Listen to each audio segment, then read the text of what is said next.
Everyone, the Hindu vocabulary में आज का हमारा पहला वर्ड है आज का, दैट इज़ रेलिक। रेलिक का मतलब होता है कि ऐसी कोई चीज़ जो है जो कोई पुरानी है या फिर कोई चीज़ का अवशेष बच गया है या बहुत ही पुरानी चीज़ है, उसको बोलते हैं आप रेलिक। ठीक है। ये पार्ट ऑफ स्पीच में नाउन का रोल प्ले करता है गाइस। और सिनोनिम के लिए आप इसके लिए आर्टिफैक्ट कह सकते हो, रेमिनेंट कह सकते हो, वेस्टीज कह सकते हैं, हेयरलूम भी कह सकते हैं। एंड ये सब कोर्स आप इसके लिए मेमेंटो एक वर्ड होता है, आप बोल सकते हैं कि आपको उस चीज़ की याद आती है किसी चीज़ को देख के, तो उसको मेमेंटो कहते हैं। ठीक है। एंटोनिम के लिए आप कह सकते हो कि वो चीज़ मॉडर्निटी है, नई है वो चीज़, नोवेलिटी है, नई है वो चीज़, इनोवेशन कह सकते हैं, नई है वो चीज़, आविष्कार है। एग्जाम्पल के लिए the ancient relic was carefully preserved in the museum, यानी कि ये कह रहा है कि जो पुराना रेलिक था, प्राचीन रेलिक जो था, उसको बहुत ही संभाल के रखा गया था म्यूज़ियम में। ठीक है जी। अगले वर्ड की तरफ बढ़ते हैं। हमारा नेक्स्ट वर्ड है आज का, दैट इज़ सकौर। सकौर का मतलब होता है कि किसी को आपने राहत दी है, किसी की हेल्प करके दी है, या किसी के दुख को, दर्द को कम कर दिया है आपने, तो उसको सकौर कहते हैं। पार्ट ऑफ स्पीच में नाउन और वर्ब दोनों का रोल प्ले करता है गाइस। और इसके सिनोनिम के लिए आप कह सकते हो एड कह सकते हो, रिलीफ कह सकते हो, असिस्टेंस कह सकते हैं, सपोर्ट कह सकते हैं। फिर आपके लिए कह सकते हैं कि आपने किसी के दर्दों को कम किया है, तो आप इसके लिए मिटिगेट कह सकते हो, एलिविएट कह सकते हो, अपीस कह सकते हैं, कंसोल कह सकते हो, कूल कह सकते हो, काम कह सकते हो, रिलैक्स कह सकते हैं। आप इसके लिए बोल सकते हैं एक तरीके से एमेलियोरेट कह सकते हैं, आपने किसी के दर्दों को कम कर दिया है, किसी को राहत पहुंचाई है आपने। ठीक है जी। आप इसके लिए एसुएज भी कह सकते हैं, आपने किसी के दर्द को कम किया है, तो आप इसके लिए अबेट भी कह सकते हो। ठीक है। एंटोनिम के लिए आप क्या कह देंगे, नेगलेक्ट कह सकते हो, आपने इसके नेगलेक्ट कर दिया है, अबैंडनमेंट कह सकते हैं, छोड़ दिया है, किसी को हार्म कर दिया, नुकसान पहुंचा दिया है, बेसिकली आपने किसी के दर्द को बढ़ा दिया एक तरीके का, है ना। एग्जाम्पल के लिए the volunteers brought support to the flood victims. बाढ़ पीड़ितों के लिए जो वॉलंटियर्स थे, उन्होंने राहत का काम किया, है ना, राहत पहुंचाई उनको। Let's move ahead on the next word. हमारा अगला वर्ड है आज का, दैट इज़ अंडरमाइन करना।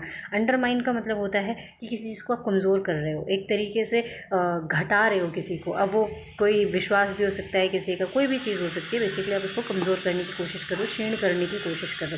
पार्ट ऑफ स्पीच में ये वर्ब का काम करता है। और इसके सिनोनिम के लिए आप वीकन कह सकते हो, सैबोटाज कह सकते हो, सबवर्ट कह सकते हो, इरोड कह सकते हो, क्रिपल कह सकते हो, डिसेबल कह सकते हैं आप इसके लिए, फेड अवे कह सकते हो, डिसअपियर कह सकते हो, धीरे धीरे कोई चीज़ कमज़ोर होती चली जा रही है, हम बोल सकते हैं इसके लिए। ठीक है जी। आप इसके लिए बोल सकते हो एब कह सकते हैं, ड्विंडल भी कह सकते हैं, as the synonym of the word undermine.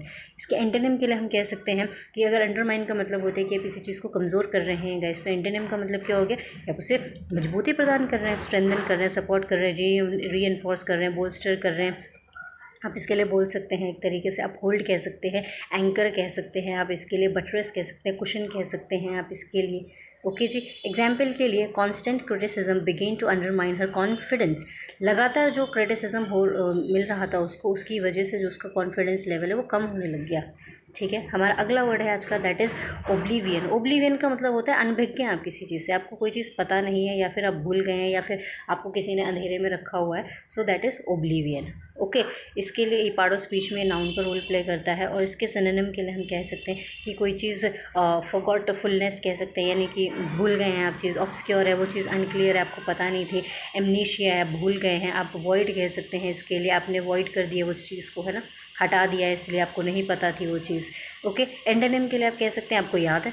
Fame है, कोई चीज़ अगर फेमस होता है, फेम होता है तो याद रहती है, तो फेम कह सकते हो। रिकॉग्निशन मिला है, ग्लोरी मिला है, तो हाँ ऑफकोर्स आपको वो चीज़ पता है। एग्जाम्पल के लिए कह सकते हैं the old poet sank into the oblivion after his death, यानी कि जो पुराना एक कवि था वो एकदम डूब गया अंधकार में, चीज़ों में, अंधकार में डूब गया अपनी मृत्यु के बाद। ठीक है। हमारा अगला वर्ड है आज का, दैट इज़ स्पोरेडिक। स्पोरेडिक का मतलब होता है कि कोई चीज़ जो है इरेगुलर है, बेसिकली कोई चीज़ कभी कभी हो गई, नहीं हुई, हमने कभी मौका दे लिया, कभी नहीं दिया, दैट इज़ स्पोरेडिक। ठीक है जी। पार्ट ऑफ स्पीच में ये एडजेक्टिव का रोल प्ले करता है। और इसके सिनोनिम होते हैं इंटरमिटेंट कह सकते हैं, ओकेजनल कह सकते हैं, इरेगुलर कह सकते हैं, स्कैटर्ड कह सकते हैं। आप इसके लिए फिट्स एंड स्टार्ट एक ईडियम होता है, स्पोरेडिक के लिए बोल सकते हैं। इंटरमिटेंट तो है लिखा ही हुआ है। ठीक है जी। एंटोनिम में आप क्या कह सकते हैं कि कोई चीज़ स्पोरेडिक है, रुक रुक के चल रही है, तो एंटोनिम क्या हो जाएंगे, कांस्टेंट है भाई, लगातार है, कॉन्टीन्यूअस है, फ्रिक्वेंट है, रेगुलर है वो चीज़। एग्जाम्पल के लिए there were sporadic outbreaks of violence across the region, यानी कि पूरे रीजन में जो है रुक रुक के जो है आउटब्रेक्स हो रहे थे, और रुक रुक के वायलेंस हो रहे थे, घटनाएं हो रही थी। ठीक है जी। हमारा अगला वर्ड है आज का, डूबियस। कुछ तो गड़बड़ है तया, समथिंग इज़ सस्पिशियस। संदिग्ध है कोई चीज़, शंकास्पद है, अनिश्चित है कोई चीज़, है ना, कह सकते हैं। तो पार्ट ऑफ स्पीच में ये क्योंकि OUS से ख़त्म हो रहा है तो पार्ट ऑफ स्पीच में एडजेक्टिव का रोल प्ले करता है गाइस। इसके सिनोनिम हैं डाउटफुल है कोई चीज़, सस्पिशियस है, क्वेश्चनेबल है, आप सवाल उठा सकते हो, अनसर्टेन है कोई चीज़, ठीक है। आप इसके लिए बोल सकते हैं समथिंग इज़ फिशी, कह सकते हैं। स्मेल अ रेड एक इडियम होता है, आप बोल सकते हैं इसके लिए, डूबियस के लिए। तो जब डूबियस का मतलब होता है कि कोई चीज़ संदिग्ध है, शंकास्पद है, या फिर कुछ गड़बड़ है उस चीज़ में, तो इसके एंटोनिम क्या हो जाएंगे? कोई चीज़ निश्चित है, सर्टेन है, आप विश्वास कर सकते हो, ट्रस्टवर्दी है, क्लियर है, रिलायबल है वो चीज़, ओके जी, आप विश्वास कर सकते हो उस चीज़ पे। एग्जाम्पल के लिए, his dubious claims raised eyebrows among the investigators. उसके जो सस्पिशियस क्लेम्स थे, इसकी वजह से जो है जो इन्वेस्टिगेटर्स थी उनकी आईब्रोज खड़े हो गए एक तरीके से, उनको लगा भाई कुछ तो गड़बड़ है ना, तो दैट इज़ डूबियस। हमारा अगला वर्ड है आज का, दैट इज़ क्वेल। क्वेल का मतलब होता है कि आपने किसी को जो है सप्रेस कर दिया है अपने दम के आधार, अपना दम लगा के, कह सकते हैं पुलिस, अपना फोर्स दिखा के किसी चीज़ को आपने दबा दिया है, किसी तरीके से रोक दिया या शांत कर दिया, दैट इज़ क्वेल। अब इसके लिए सप्रेस कह सकते हो, शांत करना एक तरीके से नहीं। जैसे कि अभी प्रोटेस्ट चल रहा था जंतर मंतर पे, तो पुलिस ने काफ़ी ज़्यादा लाठीचार्ज करके क्वेल करने की कोशिश करी थी, उसको उस प्रोटेस्ट को शांत करने की कोशिश करी थी, तो उस सेंस में काम यूज़ हो सकता है। क्वैश कह सकते हो, पैसिफाई किया है किसी चीज़ को, ठीक है, दबा दिया है, तो सप्रेस किया है आप किसी चीज़ को, ठीक है।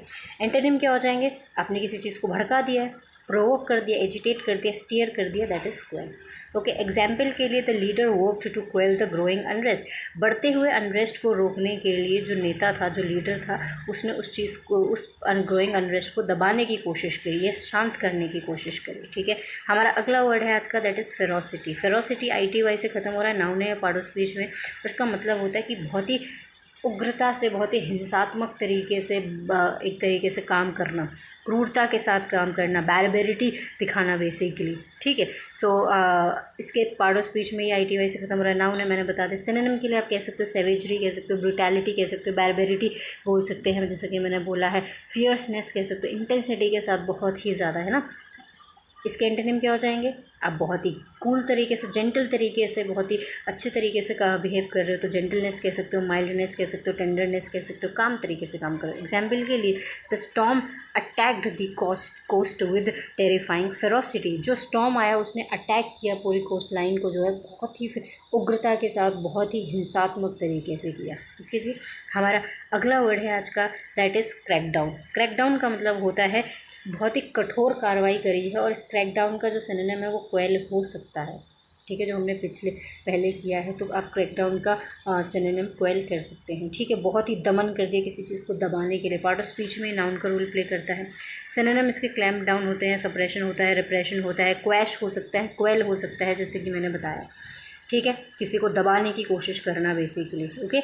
एंटोनिम क्या हो जाएंगे? आप लीनियंसी दिखा रहे हो, आप बिल्कुल भी कड़े कदम नहीं उठा रहे हो, कठोर कार्रवाई नहीं कर रहे हो, ना दमन कर रहे हो, फ्रीडम दे दिया आपने, लीनियंसी दिखा दी, टॉलरेंस दिखा दिया, that is the antonym of, these are the antonyms of the word crackdown. Example के लिए, the government launched a crackdown on corruption. Corruption के ऊपर जो है सरकार ने जो है एक सख्ती और एक दमन, करप्शन को दमन करने वाले कदम उठाए हैं, लॉन्च किया है ऐसा, ठीक है। एंट्रेंच्ड हमारा अगला वर्ड है, इसका मतलब होता है कि कोई चीज़ दिमाग में फिक्स्ड है, ठीक है, उसको आप हटा नहीं सकते हो। पार्ट ऑफ स्पीच में एडजेक्टिव का रोल प्ले करता है, और इसके सिनोनिम्स होते हैं स्टैब्लिश्ड है कोई चीज़ दिमाग में पूरी तरीके से, डीप रूटेड है, इनग्रेन्ड है, आप कह सकते हो इनडेलिबल है, ऐसे बसी हुई है कि आप उसे हटा नहीं सकते हो, इनएरेडिकेबल है, तो आप उसको हटा नहीं सकते हो, दैट इज़ एंट्रेंच्ड। एक तो एंटोनिम क्या हो जाएंगे कि कोई चीज़ नहीं है ना, अभी पुरानी जो चीज़ें फिक्स थी वो हट गई हैं, तो हमारी नई चीज़ क्या होगी? नई है कोई चीज़, टेम्परेरी है कोई चीज़, शैलो है, ऊपर ऊपर से कभी भी हट जाएगी, that is these are the antonyms of the word entrenched, ठीक है। एग्जाम्पल के लिए, entrenched beliefs are hard to change. जो दिमाग में बसे हुए जो बिलीफ्स होते हैं, जो जमे हुए होते हैं, जड़ जमाए हुए होते हैं, उनको हटाना जो है, उनको बदलना जो है मुश्किल होता है, ठीक है। सो अब तक के वीडियो पे बने रहने के लिए और मुझे सुनने के लिए thank you so much guys. If you genuinely like this video, like, share and subscribe, don't forget to like, share and subscribe. And ये सब कोर्स आपको ये एफर्ट अच्छा लगा हो, ये तरीका अच्छा लगा हो, आपकी कोई भी सजेशंस हो, यू कैन, आप मुझे दे सकते हैं, you can give me any kind of suggestions if you want to give. And आज के द हिंदू एडिटोरियल में बस इतना ही, मिलते हैं नेक्स्ट वीडियो में, तब तक के लिए बढ़ते रहिए और स्वस्थ रहिए।